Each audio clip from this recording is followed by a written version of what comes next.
Welcome, dearly beloved anointed ones. Obsession is just love wearing a mask of insanity. Chosen one, there comes a moment in life when someone's hatred for you becomes so personal, so irrational, that it almost looks like devotion in disguise. They watched your every move like you were a Netflix series they couldn't cancel, except the only plot twist was that their attempt to destroy you became their own undoing.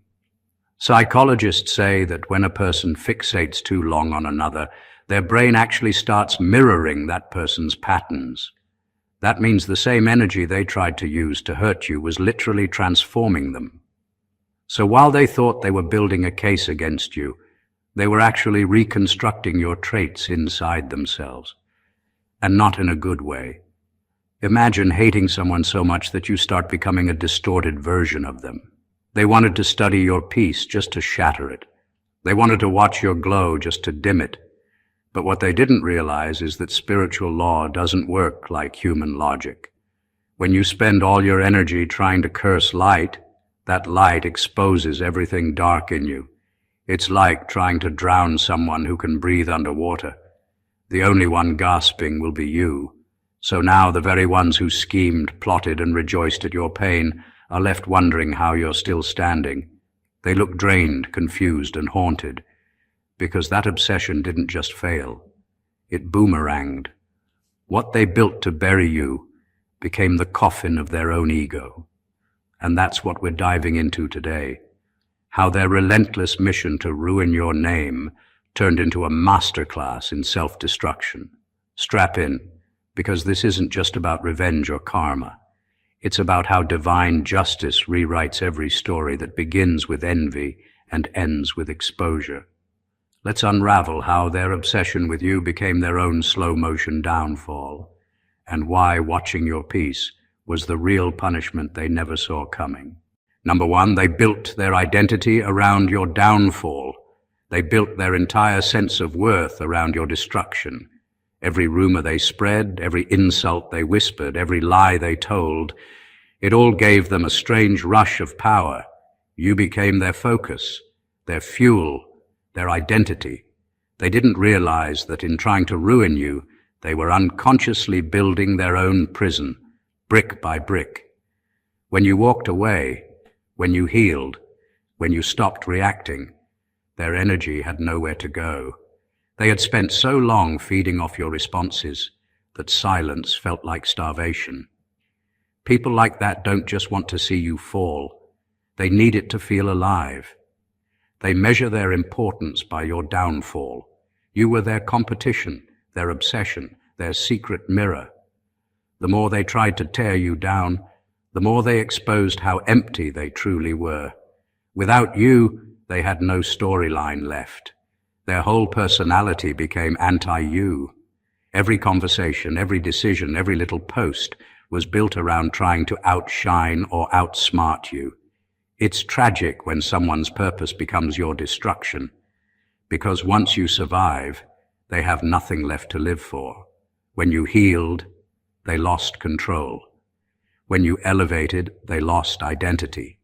They confused your downfall with their victory, but your peace ended up being their punishment. They couldn't comprehend how you could walk through everything they threw at you and still stand taller than before. The strength that they tried to break became the evidence of everything they'll never be. And the irony, they made you more powerful in the process. Their obsession pushed you toward evolution, while trapping them in the same cycle of bitterness they created for you. They used your name to feel important, but your detachment exposed their dependency. Without your reaction, they had to face their own reflection, and that's when the collapse began. You didn't have to fight them, you just had to stop feeding them. Their energy was never self-sustained, it was parasitic. Once you withdrew your attention, they began to decay from their own toxicity. In the end, they became a victim of their own fixation. They thought they were controlling your story, but all they really did was write their downfall using your name as the ink. And the most poetic part, you didn't even have to lift a finger. They self-destructed trying to destroy you. Number two, they were fighting the mirror, not the person. They weren't really fighting you. They were fighting their own reflection. The things they hated about you were actually the things they secretly wished they had. Your confidence exposed their insecurity. Your kindness revealed their lack of depth. Your strength made their weakness impossible to hide. You didn't do anything except be yourself, but that alone triggered everything unresolved in them. They couldn't stand the mirror you unknowingly held up, so their instinct was to break it, not realizing that breaking you meant breaking the only thing showing them who they truly were. Their issue was never you. It was the truth you represented. You reminded them of what they lost, what they faked, what they never became. When they looked at you, they saw the version of themselves they abandoned a long time ago. Every attempt to destroy you was really an attempt to silence that guilt. They thought if they could discredit you, mock you, or drag you down, they could drown out the sound of their own conscience. But truth has a way of echoing, and the more they fought you, the louder it became. They tried to label you, twist your intentions, and turn people against you because it was easier to project than to heal. You didn't just expose their jealousy, you exposed their spiritual malnourishment. They were starving for the authenticity you walk in naturally. You became proof that what they pretended to be could actually exist in someone for real, and that's what drove them insane. Your existence invalidated their performance. What they didn't realize is that mirrors don't lose their reflection when attacked. They only reveal more cracks in the attacker. Every lie they told about you only made them look more bitter. Every time they tried to humiliate you, they exposed how threatened they were. Their war against you wasn't a battle of strength. It was a confession of envy. And the harder they fought, the more they became the very image of what they despised. In the end, you didn't have to prove them wrong. Life did it for you. While you evolved, they eroded. They mistook your reflection for a rival, not realizing they were never up against you. They were up against the truth that you carried so effortlessly. Number three, their curse was their constant observation of you. Their obsession with you became the curse that drained their own spirit. They studied your every move, monitored your growth, analyzed your silence, and tried to decode your peace. What they didn't understand was that constant focus is energy exchange. You can't keep staring into someone's light without it exposing your darkness. The more they watched, the more they absorbed, not your strength, but the emptiness of their own motives. They thought keeping tabs on you would give them control, but all it did was make them dependent on your existence for emotional stimulation. They became addicted to you, not out of love, but out of competition. Your life became their reference point for validation. They couldn't make a decision, a post, or even a move without thinking of how it compared to yours. Their obsession turned you into their internal compass, even when they hated you for it. That's why their peace kept disappearing. It was tied to someone they couldn't stand. Every victory you had felt like a loss to them, and every setback you faced gave them a temporary high. That's a miserable way to live, constantly waiting for someone else's life to give your emotions permission to exist. What they didn't know is that attention is a form of worship. Whatever you constantly feed your mind with, you empower. They unintentionally fed your glow with their focus. While they watched, hoping to see your failure, they were actually pouring energy into your destiny. The same eyes that wanted to curse you became witnesses to your transformation. Every time they thought, "Why won't this person fall?" they sent you more power without realizing it. But the obsession came with a cost.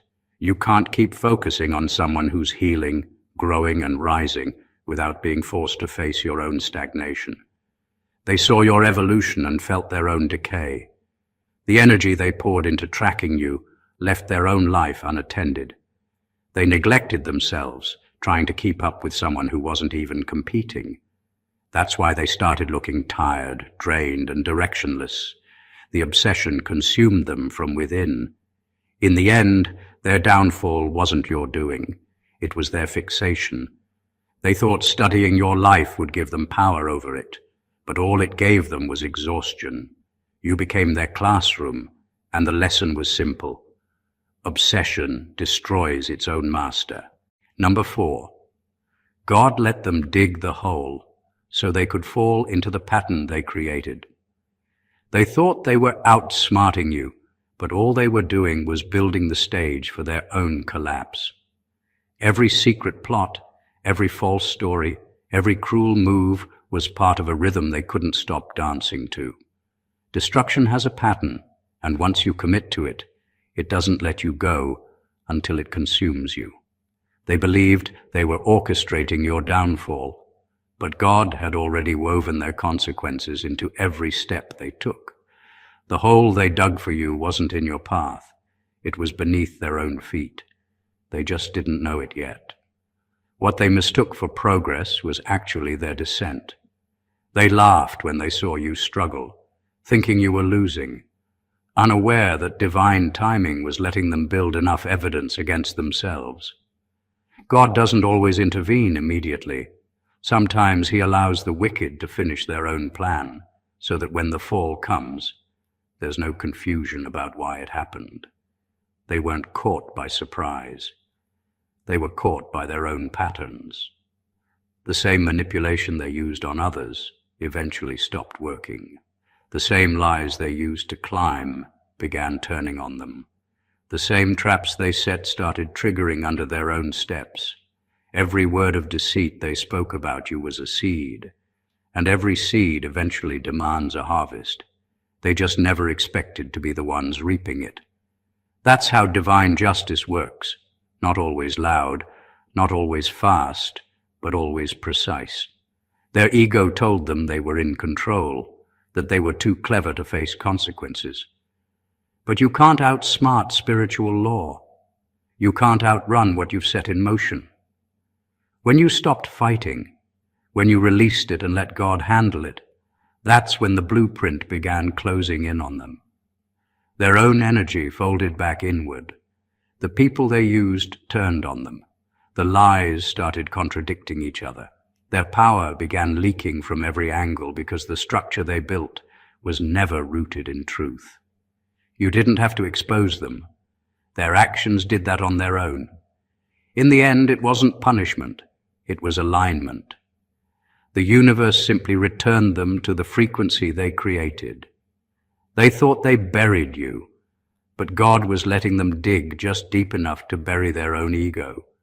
And when the dirt settled, you were standing taller, because divine order always redeems what human deceit tries to destroy. Number 5, their hatred became their full-time job, but God never paid them for it. They made hating you their career. It was the first thing they thought about when they woke up, and the last thing on their mind before they slept. They monitored your progress, obsessed over your peace, and competed with your silence. Their entire emotional calendar revolved around you, and still, they got nothing out of it. All that energy they poured into trying to destroy you never brought them satisfaction, because the spiritual economy doesn't pay out for evil investments. Hatred might give a temporary thrill, but it always returns empty. You can't build a life around bitterness and expect abundance. It's like trying to cash a check from a bankrupt soul. They thought tearing you down would lift them up, but that's not how divine balance works. What you send out, whether love or hate, always circles back. Every insult, every scheme, every act of jealousy was a transaction in the unseen. And while they thought they were getting away with it, they were actually accumulating spiritual debt.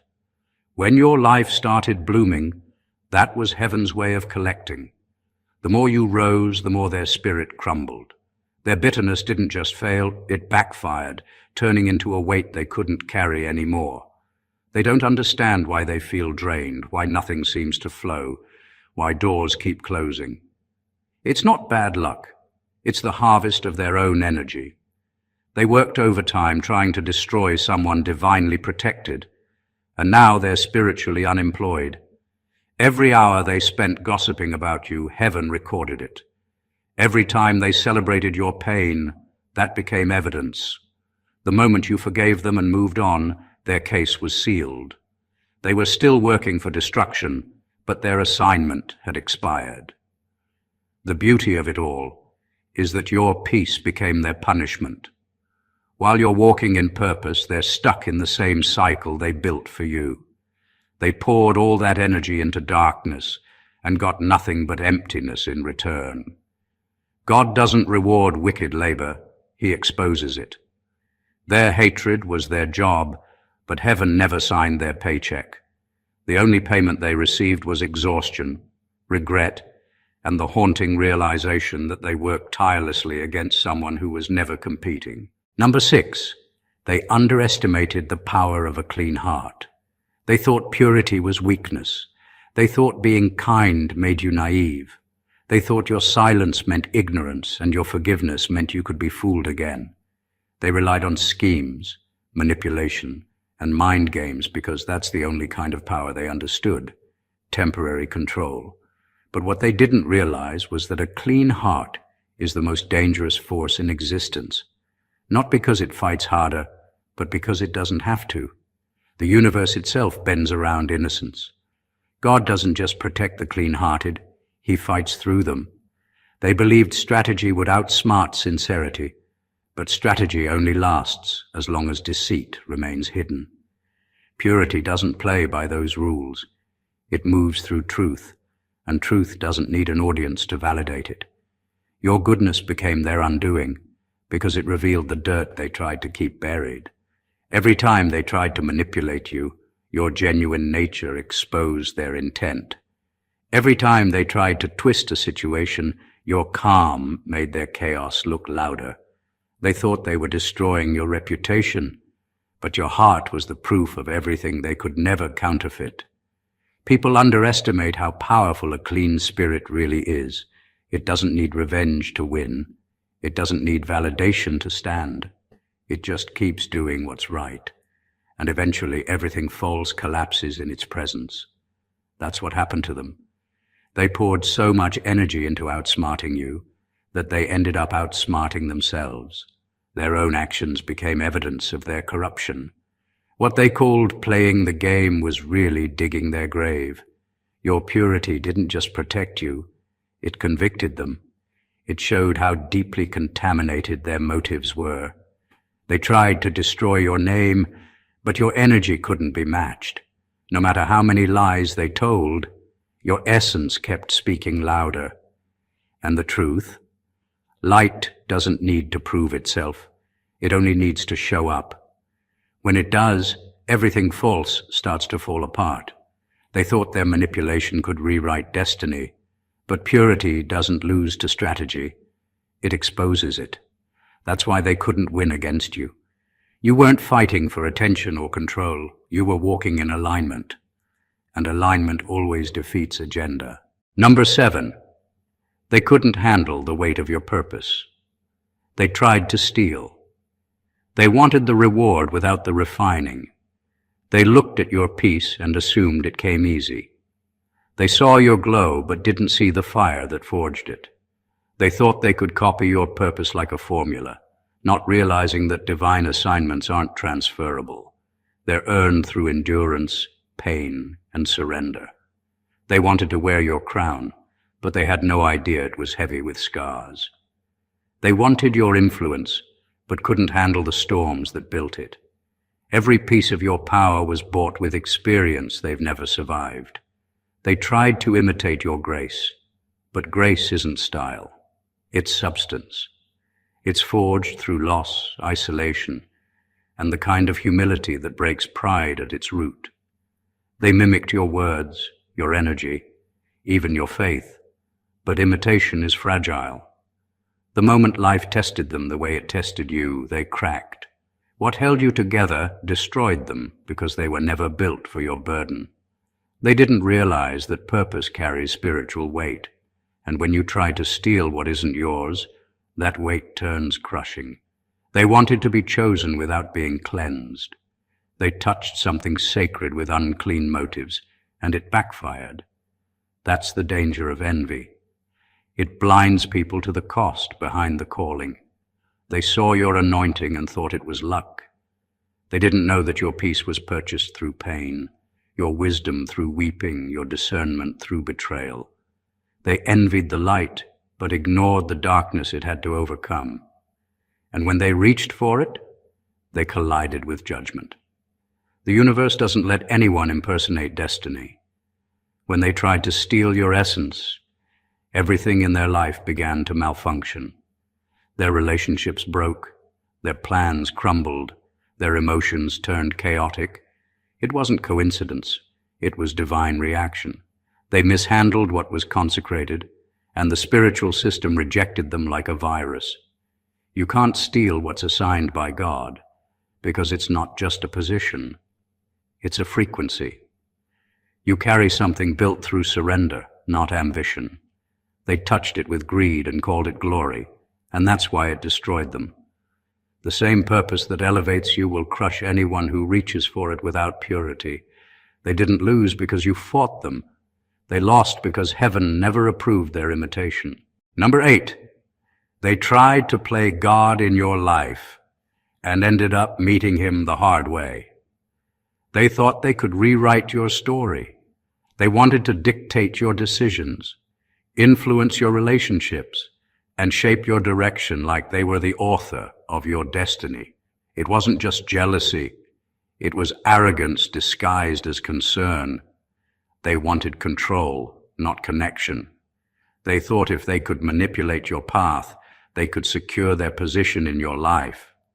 But when people start trying to play God, heaven steps in to remind them who's actually in charge.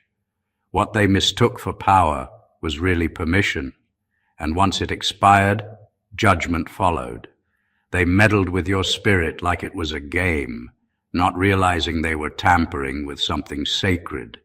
You were never theirs to control. You were God's project from the start.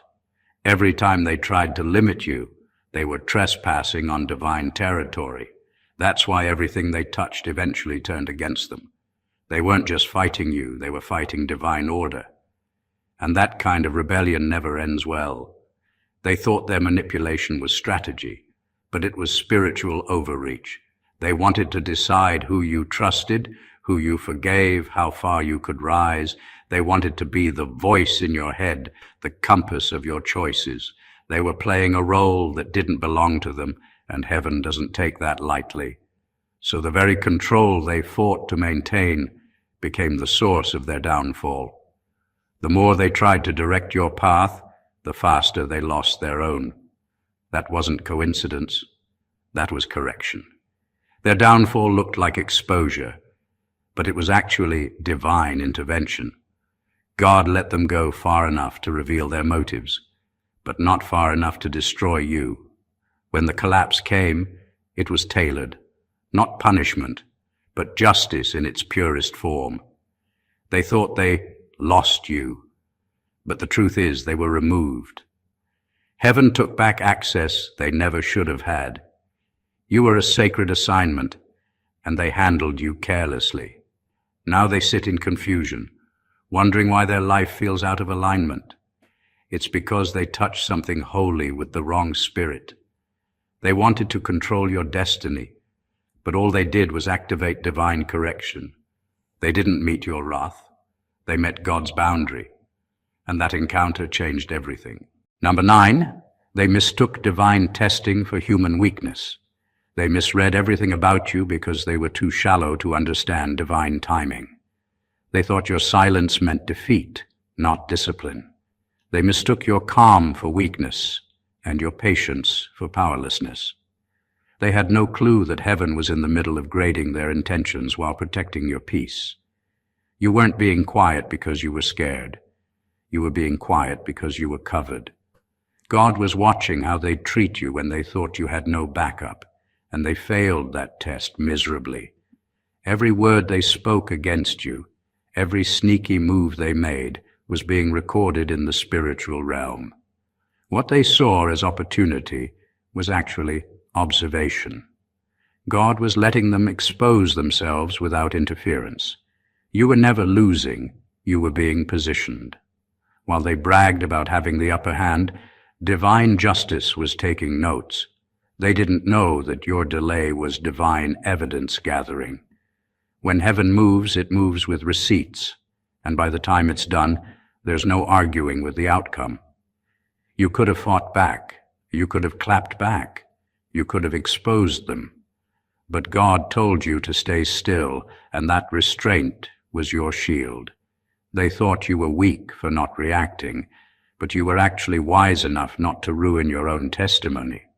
Because sometimes your silence is what convicts the guilty faster than any words could. While they were performing, you were being refined. While they were lying, you were leveling up quietly. That's why when you finally rose, the shift was permanent. The test was complete. They thought you were frozen when you were actually being fortified. They thought they'd gotten away with everything when they'd only signed their own judgment. By the time God elevated you, their season of deceit had already expired. You didn't have to announce it. Your rise became the proof that you were never the weak one. They failed to realize that divine testing doesn't come with warnings. It just reveals who's genuine and who's pretending. They saw your patience as permission, but it was prophecy. Every moment you held your peace, heaven was sealing theirs. And when you finally stood in your strength, it wasn't revenge. It was revelation. The test ended, and the truth was undeniable. Your restraint was divine, and their downfall was earned. Number 10, they couldn't outrun the reflection of their intentions. They thought they could do evil, walk away, and pretend it never happened. But that's not how energy works. Every intention leaves a fingerprint, and every deed carries a vibration that returns to its source. You can't outrun the reflection of your own heart. They believed that if they just moved on, changed the topic, or played innocent, what they did to you would dissolve into thin air. But darkness doesn't vanish. It lingers. It follows the one who created it like a shadow that refuses to leave. Their actions may have been hidden from people, but not from the universe. Energy keeps score even when the world forgets. The lies they spread, the manipulation they justified, the harm they pretended was no big deal. It all recorded itself in the spirit. Every malicious thought, every false word, every smug smile while they tried to make you look small became evidence against them.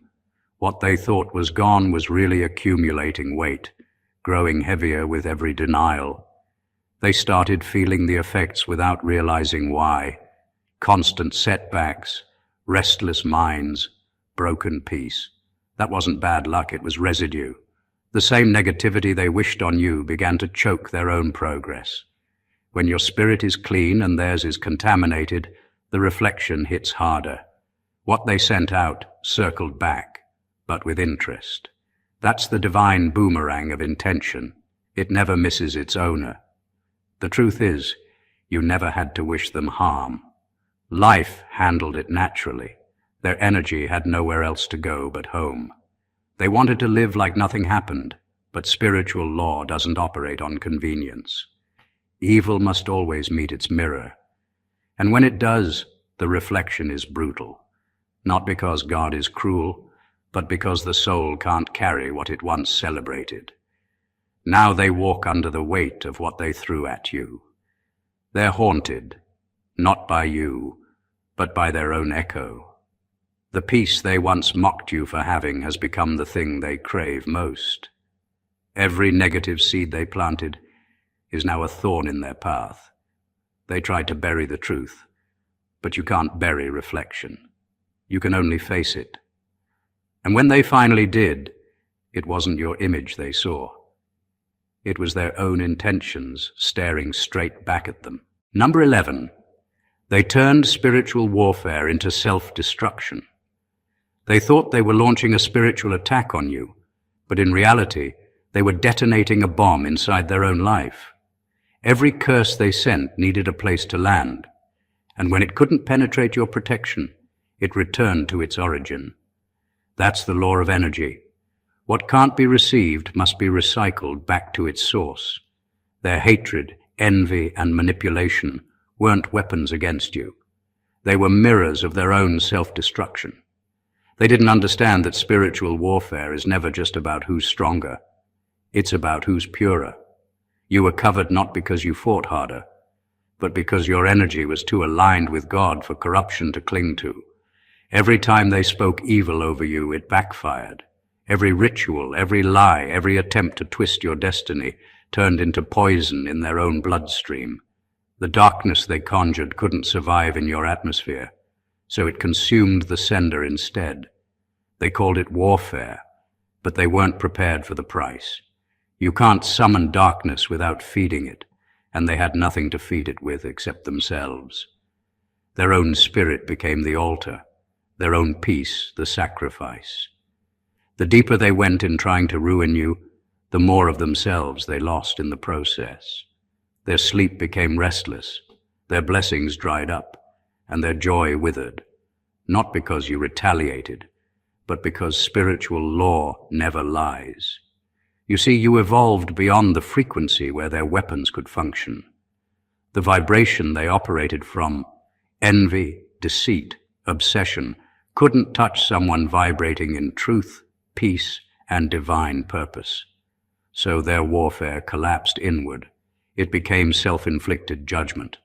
The evil they designed to find you couldn't locate you because you were already somewhere higher, unreachable, untouchable, and unbothered. In the end, they weren't destroyed by your defense. They were destroyed by their own design. Every attack was a shovel digging their own spiritual grave. They thought they were waging war on you, but they were really at war with the divine order itself. And no one wins against that. What they called revenge became repentance by force. You didn't fight, you ascended. And once you ascended, their darkness had nowhere left to go but home. Number 12, their jealousy made them spiritually paralyzed. Jealousy has a strange way of freezing the very soul that carries it. It starts as comparison, then slowly poisons everything it touches: creativity, joy, peace, even common sense. That's what happened to them. They became obsessed with measuring their worth against yours instead of nurturing their own path. The more they watched you win, the more they disconnected from their own purpose. It wasn't your success that destroyed them. It was their inability to celebrate it. They didn't realize that jealousy isn't just an emotion. It's a spiritual disease. It traps a person in endless cycles of watching, resenting, and decaying. They stopped living for themselves and started living to compete with you. Every move you made became a mirror they couldn't bear to face because it reminded them of the potential they wasted. While you were growing from lessons, they were shrinking from comparisons. They wanted your crown, but they refused to carry your cross. And that's where the paralysis began. Jealousy drains spiritual vitality. It turns a person into a spectator in their own life. They could have drawn inspiration from your growth, but pride twisted it into rivalry. They couldn't applaud your progress without feeling attacked by it.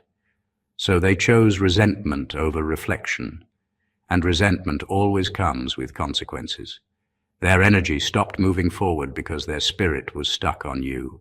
Every blessing that came your way felt like an insult to their ego. Every step you took forward felt like an attack on their stagnation. They thought jealousy would fuel them, but it drained them. They lost their ability to create, to connect, to evolve, all because they were secretly rehearsing your downfall instead of preparing their own breakthrough. And the more they tried to outshine you, the dimmer their own light became. Jealousy numbed their soul until they couldn't even feel gratitude anymore. They became spiritually paralyzed, unable to move, unable to grow, unable to see beyond you. Meanwhile, you kept evolving, because when your heart is clean, Comparison doesn't block you, it refines you. You rose and they froze. They wanted to prove you didn't deserve your crown, but in the process, they dropped their own. Jealousy made them spectators in a movie they could have starred in, but pride kept them in the audience, watching their spirits slowly turn to stone. Number 13. They didn't lose you. They lost their access to divine protection. You weren't just a person in their life. You were spiritual covering in human form. Your presence carried divine favor, unseen protection, and an atmosphere that kept certain storms away from them. They didn't realize that the peace they enjoyed around you wasn't theirs. It was borrowed. It was grace flowing through your connection, shielding them from the consequences their choices should have already brought. When they turned against you, they weren't just walking away from a relationship. They were stepping out from under heaven's umbrella. They thought they were removing you, but they were really removing themselves from divine protection. Your presence kept their chaos contained. The moment they chose betrayal, that containment lifted, and all the spiritual backlash that had been waiting behind mercy finally caught up. It wasn't punishment. It was exposure. You were the buffer between them and what their actions had been summoning for years. Once you left, the storm had no reason to hold back. What they called freedom was actually spiritual vulnerability. They thought cutting you off meant independence, but it meant isolation from grace. People often underestimate how much divine protection flows through connection, how God hides blessings, warnings, and covering inside relationships. When they attacked you, they attacked the vessel carrying their safety. They thought you were replaceable, but they soon learned that favor doesn't transfer through imitation. Once grace leaves, no apology, charm, or manipulation can bring it back until repentance meets reality. The irony is they thought you were the reason for their misfortunes when things started collapsing. But in truth, you were the reason those misfortunes were delayed in the first place. God allowed your presence to be a shield, and once they dishonored the shield, they met the storm in full force. Their downfall wasn't random. It was the natural result of divine covering being withdrawn. They didn't lose you. They lost the spiritual protection attached to you. Every betrayal carries a price, and theirs was the removal of divine shelter. The storms that now surround them aren't proof that you cursed them. They're proof that you carried blessing. You were the grace they misused, the protection they misunderstood, and the connection heaven removed when they proved they couldn't value it. Number 14, you became the proof that evil can't rewrite destiny.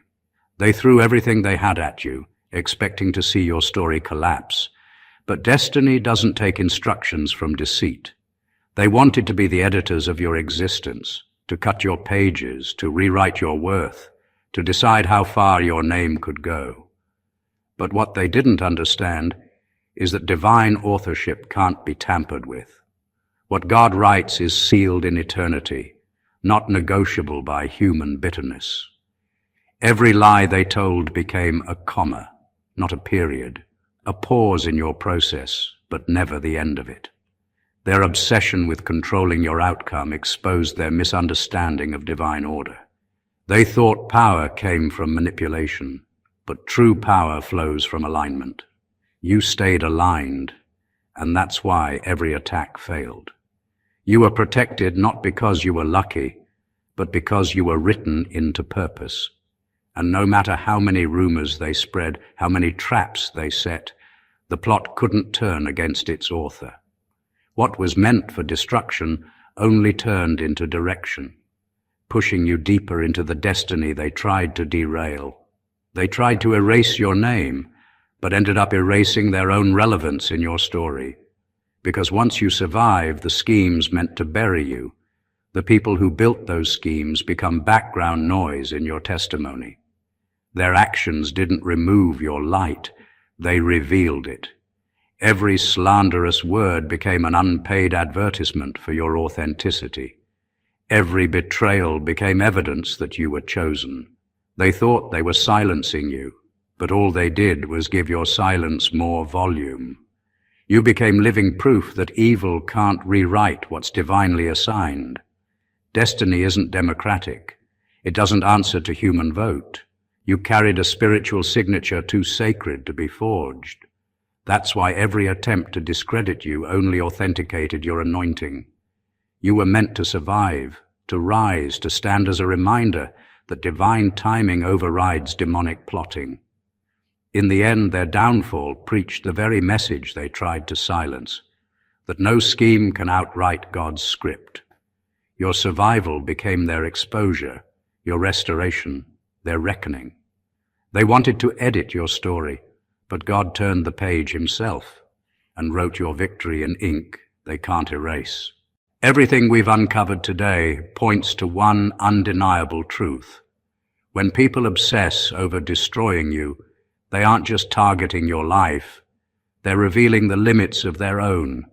Every plot, every betrayal, every attempt to manipulate your path became a mirror reflecting their weakness, their envy, and their spiritual imbalance. They thought they could control, rewrite, or erase your destiny, but what they underestimated was that your alignment, your purity, and your divine purpose were never theirs to touch. Every strategy they deployed, every lie they whispered, every manipulation they attempted bounced back like a boomerang, slowly dismantling the very foundation they built their lives on. You didn't have to fight back, because true strength doesn't come from reaction. It comes from resonance. You resonated with your calling, your truth, and your divine assignment. While they were busy trying to steal your peace, you were busy walking in yours. While they became spiritually paralyzed by jealousy, their obsession, and their pride, you were rising quietly but undeniably, proving that destiny cannot be tampered with by human envy. Their downfall wasn't luck or coincidence. It was the inevitable result of a life built on hate, obsession, and deceit meeting a life built on divine alignment, resilience, and unshakable purpose. This is a lesson for anyone watching. Energy always returns to its source. What people try to throw at you with darkness, manipulation, or betrayal will eventually find its way back, not because you sought revenge, but because spiritual law is absolute. When you remain aligned, grounded, and committed to your purpose, you become untouchable in ways they will never understand. You don't just survive their attacks, you transcend them. You don't just prove your innocence, you demonstrate the power of integrity, patience, and divine protection. And in the process, those who tried to destroy you end up destroying themselves, leaving behind a story of their obsession as proof of what happens when human envy meets divine destiny.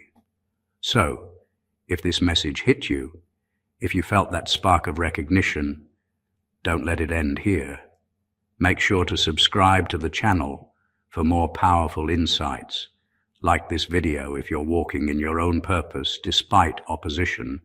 Comment below with your thoughts or experiences, and share this with someone who needs to hear the truth today. Your journey, your victory, and your alignment are meant to inspire. Let this be a reminder that even when others try to bury you, divine destiny always rises. God bless you.